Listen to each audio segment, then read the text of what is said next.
George. Today we are going to talk about the Calque and literal translation. So we are going to see some important details about for both type of the translation. So we are going to start with Calque translation.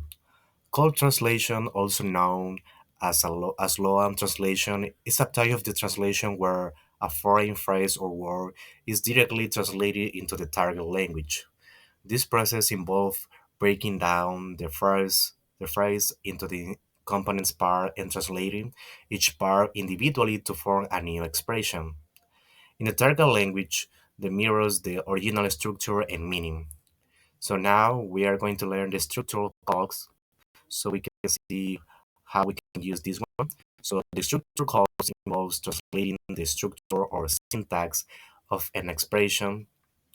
This type of call can affect sentence structure, grammatical patterns, and idiomatic expression. So we are going to see an example for this one. For example, the Spanish expression hacer clic. So it's a call from the English, preserving the verb's object structure. On the other hand, so we are going to learn the second translation, that is the literal translation.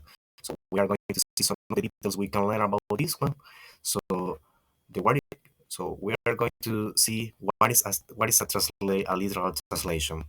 A literal translation or word for word translation is a process where the translator replicates the source text as closely as possible in the target language. So each word we can learn many things from each word. So in the target language, each word or phrase is translated without adding, omitting, or making notable alteration to the content. The literal translation often finds skilled translators trying to balance faithfulness to their original with the need to convey a nuance and context in the target language. So now we are going to see the specific areas that we can use the literal translation. So the specific areas are legal documents, contracts, and legal agreements are just some of the legal documents to the required precise language. So the literal translation ensures the legal intent remains intact without introducing potentially troubles and ambiguous.